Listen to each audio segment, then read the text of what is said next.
personnage de Ramsès était là très tôt. J'ai mis très longtemps à écrire le scénario, mais la première scène du film a quasiment jamais changé.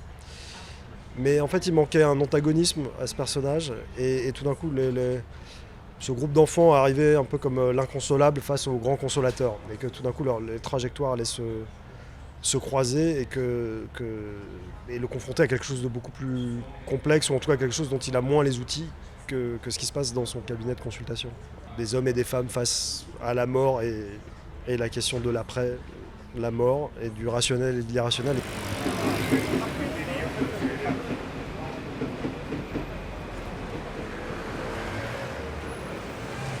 Les gars, tu les mets plus ici. De quoi tu parles? T'es chez nous ici.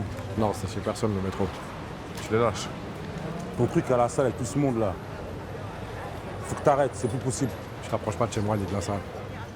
Mais qu'est-ce qu'il faut pour que tu comprennes? Le personnage a une sorte de révélation plutôt face à lui-même et ce sur quoi il travaille ou ce sur quoi il agit.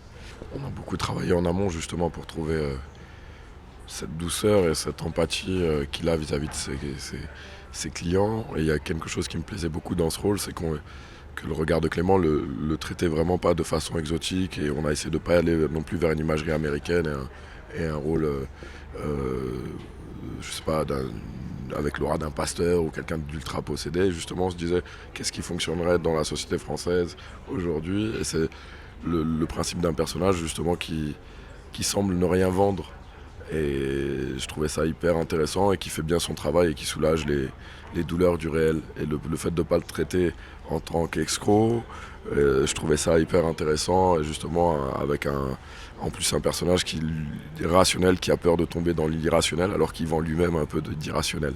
Je voulais que ce soit un personnage impossible de juger, vraiment. Enfin, évidemment on condamne, mais finalement les gens qui viennent le voir en sortant sont un peu mieux, dans un meilleur état que quand ils sont entrés.